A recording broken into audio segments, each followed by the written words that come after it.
أعوذ بالله من الشيطان الرجيم بسم الله الرحمن الرحيم لا إله إلا الله محمد رسول الله صلى الله عليه وآله وأصحابه وبارك وسلم اللهم صل على سيدنا محمد النبي الأمي وعلى آله وصحابه وبارك وسلم استغفر الله الذي لا إله إلا هو الحي القيوم وأتوب إليه اما بعد۔ تمام دوستوں کو السلام علیکم ورحمۃ اللہ وبرکاتہ۔ حضرت غوث اعظم پیران پیر دستگیر شیخ عبد القادر جیلانی رحمۃ اللہ علیہ اپنی 13ویں مجلس میں فرماتے ہیں، بیٹا آخرت کو دنیا پر مقدم کر، دونوں میں فائدہ ہوگا، لیکن جب دنیا کو آخرت پر مقدم کرے گا تو تو دونوں میں نقصان اٹھائے گا اور یہ تیرے عذاب کا باعث ہوگا۔ جس کا تجھے حکم نہیں ملا اس میں کیوں لگتا ہے؟ اگر دنیا میں نہ لگو گے تو اللہ کی مدد حاصل ہوگی، اس کے حصول کی توفیق عنایت فرمائے گا۔ جب اس سے کوئی چیز لے گا اس میں برکت رکھ دی جائے گی۔ ایمان والا دنیا و آخرت دونوں کے لیے عمل کرتا ہے، دنیا کے کام ضرورت کے مطابق انجام دیتا ہے۔ وہ اتنی مقدار پر گزر کرتا ہے جتنی کسی سوار کو توشے کی ضرورت ہوتی ہے۔ وہ دنیا سے ضرورت سے زیادہ حاصل نہیں کرتا۔ جاہل اپنی ساری توانائیاں دنیا کے لیے اور عارف کی ساری کوششیں آخرت اور پھر اللہ کے لیے ہوتی ہیں۔ تیرے سامنے جب دنیا سے ایک روٹی آ جائے اور تیرا نفس تجھ سے جھگڑنے لگے اور کی خواہش کرے تو اس لمحے اس کی طرف دیکھ جسے روٹی کا ایک ٹکڑا بھی میسر نہیں۔ تیرے لیے فلاح ہے نہ نجات جب تک کہ تو اپنے نفس سے اللہ کے لیے عداوت اور بغض نہ رکھے۔ صدیق لوگ ایک دوسرے کو پہچانتے ہیں، آپس میں صدق اور قبول کی خوشبو سونگھتے ہیں۔ اے اللہ اور اس کے صدیقوں اور نیکوں سے منہ موڑنے والے، خلقت کی طرف توجہ کرنے والے، اللہ کا شریک ٹھہرانے والے، تیرا دھیان ان کی طرف کب تک رہے گا؟ وہ تمہیں کیا نفع دے سکتے ہیں؟ ان کے ہاتھ میں نہ نفع اور نہ ضرر، نہ عطا ہے نہ منع۔ جمادات اور ان میں کچھ فرق نہیں، ان سے نفع اور نقصان کی کیا امید رکھتے ہو؟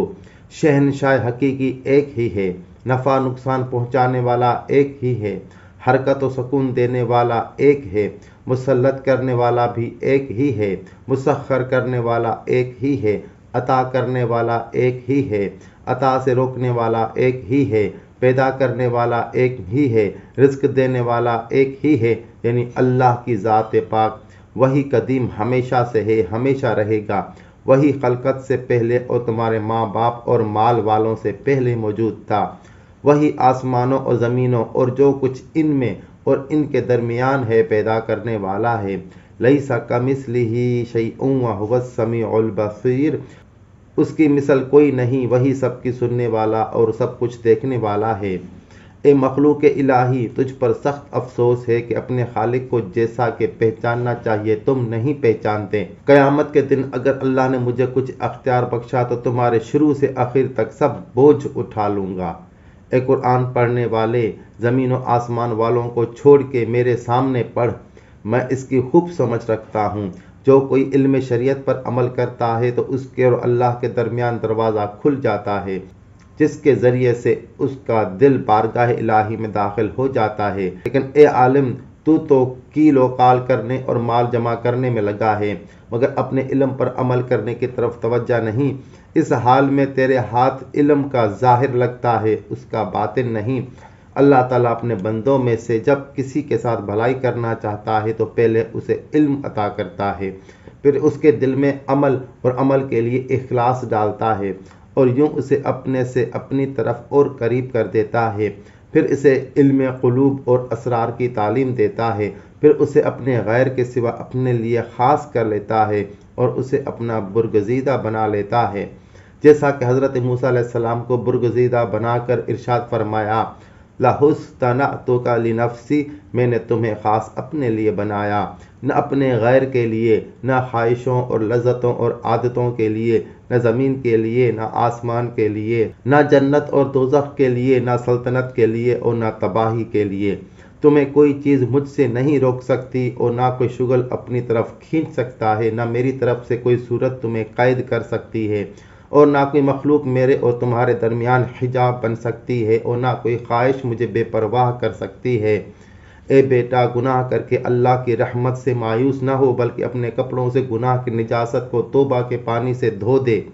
توبہ اخلاص سے کر اور اس پر استقامت اختیار کر، اور دین کے کپڑے میں جو گناہ کی بدبو پڑی ہے اسے معرفت الہی کی خوشبو سے پاک اور معطر کر۔ تو جس مقام پر ہے اس سے بچ اور ڈر۔ اس حالت میں تو جس طرف بھی رخ کرے گا، درندے اور تکلیفیں تیرے ارد گرد ہوں گے جو تجھے ضرر دیں گے، تو ان سے اپنا رخ پھیر کر اللہ کی طرف اپنے دل سے رجوع کر، اپنی عادت اور حرص اور خواہش سے نہ کھا۔ ان پر دو عادل گواہوں کی گواہی لے، یعنی کتاب اللہ اور سنت رسول اللہ صلی اللہ علیہ وسلم، پھر ان پر دوسرے دو گواہ اور طلب کر، یعنی قلب اور امر الہی کی گواہی لے۔ جب کتاب اللہ اور سنت رسول اللہ صلی اللہ علیہ وسلم اور قلب کی اجازت مل جائے تو چوتھے کی اجازت یعنی امر الہی کا انتظار کر۔ رات کو لکڑیاں جمع کرنے والے کی طرح نہ ہو کہ جو وہ جمع کرتا ہے اور یہ نہیں جانتا کہ اس کے ہاتھ کیا لگے گا، خالق یا مخلوق۔ یہ چیز تنہائی اور آرزو اور تمنا اور تکلف اور بناوٹ سے ہاتھ نہیں لگتی، بلکہ یہ ایک ایسی چیز ہے جو سینوں کے اندر قرار پکڑتی ہے اور عمل سے اس کی تصدیق ہوتی ہے، اس عمل سے کہ جس سے مقصود اللہ کی رضا ہونا کہ اس کے غیر کی۔ اے بیٹا، عافیت و آرام یہی ہے کہ عافیت چاہنا چھوڑ دے، تونگری یہی ہے کہ تونگری کی طلب ترک کر دے، دوا یہی ہے کہ دوا کی تمنا نہ رہے۔ کامل دوا یہ ہے کہ اپنے سب معاملات اللہ کے سپرد کر دے، تمام اسباب سے قطع تعلق کر لے، اعزاز و اقارب سے دلی طور پر جدا ہو جا۔ زبانی اقرار کے بجائے اللہ کو دل سے ایک جان۔ توحید اور زہد دونوں کا جسم اور جان سے تعلق نہیں، بلکہ توحید دل میں، زہد دل میں، تقوی دل میں، معرفت دل میں، علم الہی دل میں، محبت الہی دل میں، قربت الہی دل میں ہے۔ تو عقل کر، حرص نہ کر، بناوٹ اور تکلف نہ کر۔ تو حرص اور بناوٹ، تکلف اور جھوٹ، ریا اور نفاق میں گر گیا ہے۔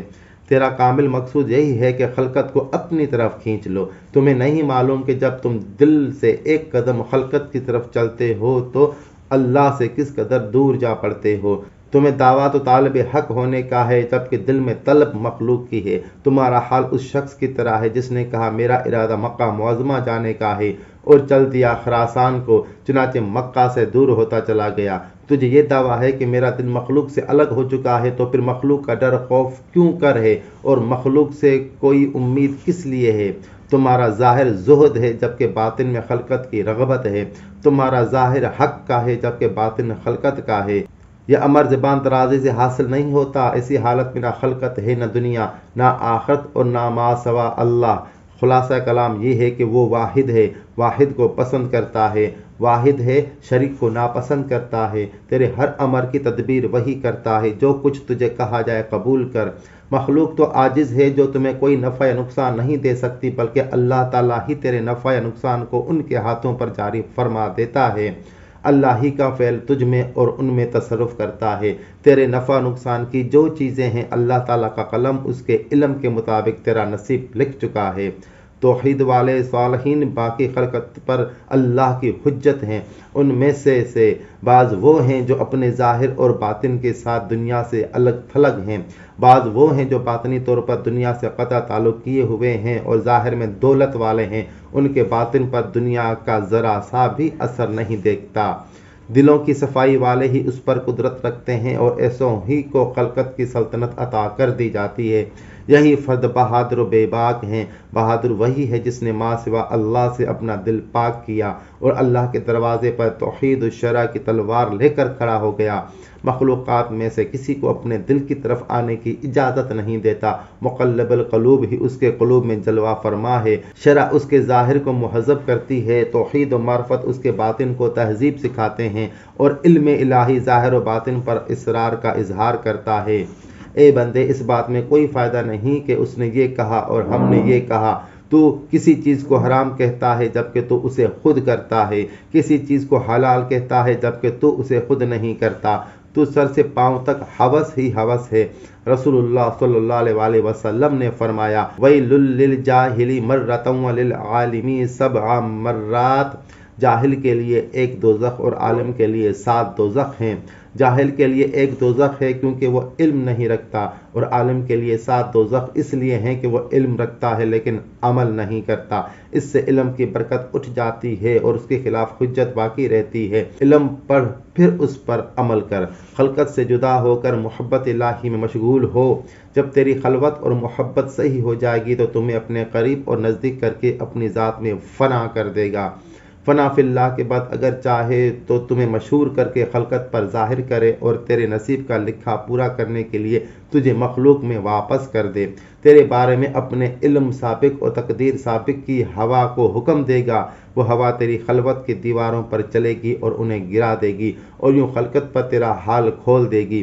ایسی حالت میں تم خلقت کے دوران اللہ کے ساتھ ہوگے، اپنے ساتھ نہیں۔ اپنے نصیب کو نفس اور حرص اور خواہش کے بغیر حاصل کرو گے۔ وہ تجھے قسمت کا لکھا پورا کرنے کے لیے واپس کر دیتا ہے تاکہ اس کا عملی قانون تم میں باطل نہ ہو جائے۔ تو اپنا نصیب حاصل کرے گا کیونکہ تمہارا دل اللہ کی ذات کے ساتھ ہے۔ سنو، پڑھو اور اس پر عمل کرو۔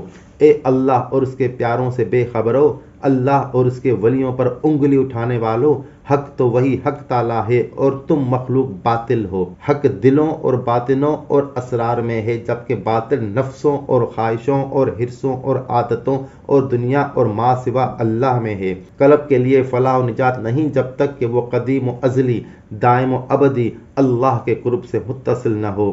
اے منافق، تو جھگڑا نہ کر، جو کچھ تیرے پاس ہے اس سے بہتر نہیں۔ تو روٹی اور سالن اور شیرینی اور کپڑوں اور گھوڑے اور اپنی حکومت کا بندہ ہے۔ سچا دل خلقت سے گزر کر خالق کی طرف سفر کرتا ہے، راستے میں بہت سی چیزیں دیکھتا ہے اور انہیں سلام کرتا ہوا رکے بغیر اپنی منزل کی طرف بڑھتا چلا جاتا ہے۔ باعمل علماء اپنے علم کی وجہ سے اگلے علماء کے نائب ہیں اور انبیاء کرام کے وارث ہیں، اور جو بقیت السلف ہیں وہ ان کے پیش رو ہیں۔ خلقت کو شریعت کے شہر میں عمل کرنے کا حکم دیتے ہیں اور انہیں اس کی ویرانی سے روکتے ہیں۔ وہ اور انبیاء کرام قیامت کے دن ایک جگہ اکٹھے ہوں گے۔ انبیاء کرام ان علماء کو اللہ تعالیٰ سے ان کی پوری مزدوری دلائیں گے۔ جو عالم اپنے علم پر عمل نہیں کرتا، اللہ نے اس کی مثال گدھے سے دی ہے، جیسا کہ ارشاد باری تعالیٰ ہے، کَمَثَلِ الْحِمَارِ يَحْمِلُ أَسْفَارًا، گدھے کی مثال جو کتابیں اٹھاتا ہے۔ کیا گدھا ان علمی کتابوں کو اٹھا کر فائدہ حاصل کر سکتا ہے سوائے اس بات کے کہ مشقت اور غم اٹھائے؟ بے عمل علماء کا یہی حال ہے۔ ان کے ہاتھ کیا آتا ہے؟ جسے زیادہ علم ہو اسے چاہیے کہ اللہ سے زیادہ خوف کرے اور زیادہ اطاعت کرے۔ اے علم کا دعویٰ کرنے والے، خوف الہی سے تیرا رونا کہاں ہے؟ تیرا ڈر اور دہشت کہاں ہے؟ گناہوں کا اقرار کہاں ہے؟ عبادت میں رات دن ایک کرنا کہاں ہے؟ اپنے نفس کو ادب سکھانا کہاں ہے؟ اللہ کے لیے حب اور بغض کہاں ہے؟ تیری ہمت تو قمیص اور دستار، کھانا اور نکاح، گھر اور دکانیں، خلقت میں اٹھنا بیٹھنا اور ان سے محبت ہے۔ اپنی ہمت کو ان سب چیزوں سے الگ کر دے۔ اگر یہ سب کچھ تیرے نصیب میں ہے تو اپنے وقت پر مل کر رہے گا۔ تیرا دل انتظار کی تکلیف سے آرام پائے گا اور حرص کی گرانی سے راحت اٹھائے گا اور اللہ کی معیت میں قائم رہے گا۔ جس سے تجھے فراغت مل چکی، اس چیز میں مشقت اٹھانے کا کیا فائدہ؟ اے بیٹا، تیری خلوت فاسد ہے، صحیح نہیں، پلید ہے، پاک نہیں۔ تیرے دل نے تیرے ساتھ کیا کیا جبکہ اس کا نہ اخلاص درست ہے نہ توحید صحیح ہے؟ اے ایسے سونے والو جن سے غفلت نہ کی جائے، اے ایسے آراز کرنے والو جن سے آراز نہ کیا جائے، اے ایسے بھول جانے والو جو نہ بھلائے جاؤ گے، اے وہ چھوڑنے والو جو نہ چھوڑے جاؤ گے۔ اللہ اور رسول اللہ صلی اللہ علیہ وسلم اور اگلوں پچھلوں سے جاہلو، تم تو کٹی ہوئی پرانی لکڑی کی طرح ہو جس کا کچھ فائدہ نہیں۔ سوچو اور سنبھلو۔ ربنا آتنا فی الدنیا حسنۃ وفی الآخرۃ حسنۃ وقنا عذاب النار۔ اے ہمارے رب، ہمیں دنیا میں بھلائی عطا فرما اور آخرت میں بھلائی عطا فرما اور ہمیں دوزخ کے عذاب سے بچائے رکھ، آمین۔ وآخر دعوانا ان الحمد للہ رب العالمین۔